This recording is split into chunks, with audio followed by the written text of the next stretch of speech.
আসসালামু আলাইকুম। আজকে আমরা যে বিষয়টা নিয়ে আলোচনা করব সেটা হচ্ছে বাংলাদেশের বিরাজনীতিকরণ।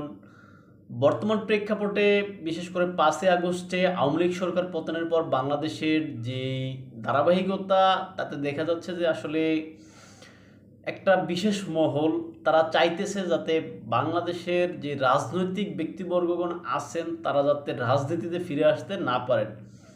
এখানে সকল দলগুলোর রাজনৈতিক ব্যক্তিদেরকে এখান থেকে ফিরে রাখতে চাইতেছেন। এখন এরকম ঘটনা আমরা দেখছি আপনার ১/১১ সময় বিশেষ করে যখন আপনার ফখরুদ্দিন সাহেব আছেন তিনি তার আমলে এরকম ঘটনা ঘটছে তিনি রাজনৈতিক ব্যক্তিদেরকে রাজনীতি থেকে সরায় রাখছেন। আর বর্তমান প্রেক্ষাপটেও ওরকম একটা পরিস্থিতি দেখা যায় কারণটা হচ্ছে আপনার আওয়ামী লীগ সরকার দেখেন যেভাবে হোক বিতাড়িত হয়ে পলানো অবস্থায় আছে। তাদের নেতৃবৃন্দ সিনিয়র নেতাগণ যে যেখানে আছে সবাই যত দ্রুত সম্ভব দেশ ছাড়ছে অথবা দেশের বিভিন্ন আনাচে কানাচে লুকিয়ে আছে।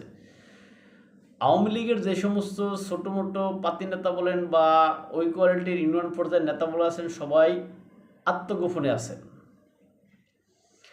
এই হচ্ছে আওয়ামী লীগের অবস্থা। বিএনপির ভিতরে যারা আছেন তাদের অবস্থা কি?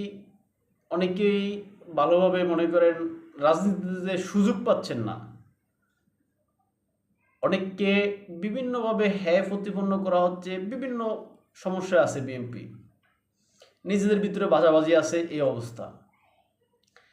এখন এই তবে এখানে একটু জামাতের বর্তমানে সুসময় বলা যায়।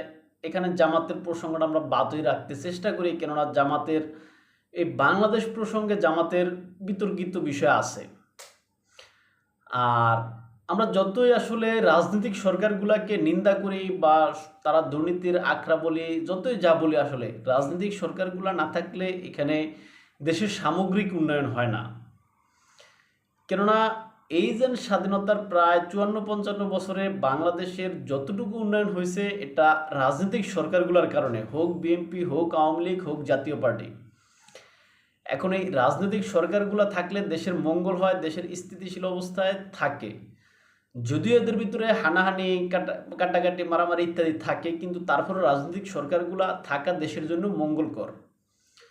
আর রাজনৈতিক সরকারগুলো থাকলে বিভিন্ন দেশও মানে দেশ টু দেশ সরাসরি বিভিন্ন চুক্তি সম্পাদিত হয়, কিন্তু অরাজনৈতিক সরকারগুলো থাকলে সেখানে অন্য দেশ এখানে ভালো কোনো চুক্তি করতে আগ্রহ প্রকাশ করে না সচরাচর।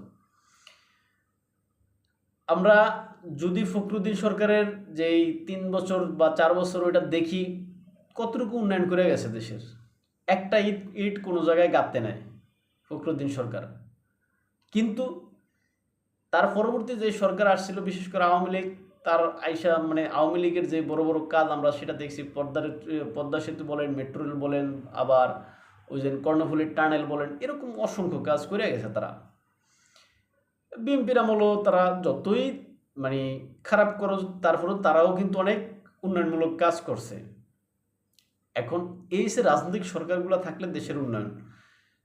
এখন আপনারা বলবেন যে অনেকেই বলবেন আর দর্শকবৃন্দ যারা আছেন তারা বলবেন যে এই যে রাজনৈতিক সরকারগুলো আইসা এরা দুর্নীতি করে, দেশের লুটটা খায় বাইটটা খায় এরকম ইত্যাদি ইত্যাদি।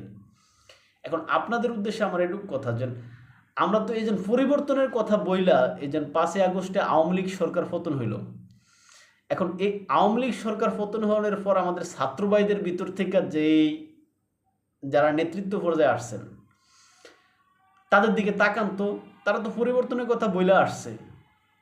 এই যে এই আপনার দুর্নীতি থাকবে না, আপনার কোনো এই যে নিয়োগ প্রক্রিয়ায় কোনো আপনার যে সুপারিশ এড়ে থাকবে না, তারপরে সে গিয়া কেউ মানে কোনো ব্যবসায়ীদেরকে সুযোগ দেবে না, মানে অর্থাৎ এরকম একটা পরিবর্তন নিয়ে আসার কথা ছিল তারা। কিন্তু আমরা দেখতে পাইতেছি কি যেই সমস্ত এই যে সমন্বয়কগণ বলছিলেন যে তারা ওই গ্রামের ভিতরে তাদের সবচেয়ে ন্যূনতম মানে গরিব অবস্থায় তারা, আজকে সেই গরিব ছেলেটা আপনার দেখা যায় কি ১-১৫০ আপনার মাইক্রোনিয়া বা ১-১৫০ গাড়ি নেওয়া সেখানে কি করে নিজ এলাকায় যাইতে আছে। আবার যেই ছেলেটা ওই যে হাতিয়াতে বাড়ি আজকে সে নিজে মনে করেন প্রাডো চালাইতেছে বা প্রাডো গাড়ি আছে, তার নিজের বিএমডব্লিউ আছে বা এরকম ভালো ভালো গাড়ি আছে, তার বিশাল অফিস আছে, টাকা কে? তার বাবার টাকা? টাকা আপনার, আমার, আমাদের দেশের টাকা। এই টাকা, এই জন্য তারা এখন যখন মিডিয়াতে আসে তখন তারা বলে কি অমুকে গিফট দিছে। আরে ভাই, বিএনপি আওয়ামী লীগ এদেরকেও তো গিফট দিতে পারে। এদের থেকে বড় ইয়া তো নেতা তো আপনারা হয়ে যান নাই। বিএনপি আওয়ামী লীগের ভিতরে যে মন্ত্রিত্ব পর্যায়ের যে সমস্ত নেতাগুণ আছে তাদেরকে তো আপনারা মানে ঢালাওভাবে তাদেরকে গালাগালি করছেন বা তাদের বিরুদ্ধে বদনাম কইছেন বা এখনো কইতেছেন। কিন্তু এই যে আপনারা এই যে বিএমডব্লিউ চালান, প্রাডো চালান বা ওডি চালান, মানে ইত্যাদি ইত্যাদি চালাইতেছেন, এখন এডি সম্পর্কে যখন পাবলিক জিজ্ঞেস করবে যে আপনি তো পরিবর্তনের কথা বলে আইসা আপনি এতদিনের এই কয়দিনের ভিতরে আপনি কেন মানে কিভাবে এগুলোর মালিক হলেন, উত্তর আছে আপনাদের কাছে? অন্তত আমার কাছে নাই। এখন এর মানে এরা বিশেষ করে এই যে 5ই আগস্টের পরে যারা এখন মানে রাষ্ট্রের গুরুত্বপূর্ণ পর্যায়ে আছেন, এরা আসলে রাষ্ট্রের কি কল্যাণ এতদিনে করছেন 7-8 মাসে আমার জানা নেই।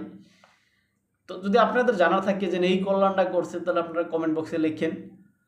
আর এতদিনে যদি কোনো রাজনৈতিক সরকার থাকতো তাহলে তারা কতটুকু উন্নয়ন করতো তাও কিন্তু আমরা দেখতাম। তারা আসলে ন্যূনতম কিছু না কিছু করতো দেশের, যেটা মঙ্গলকর হইতো। কিন্তু এই যে এরা আছেন অরাজনৈতিক, এরা আসলে দেশের কোনো কল্যাণ বয়ে আনেন নাই বই কি, আরও বরংস অনেক জায়গায় ক্ষতি করছেন।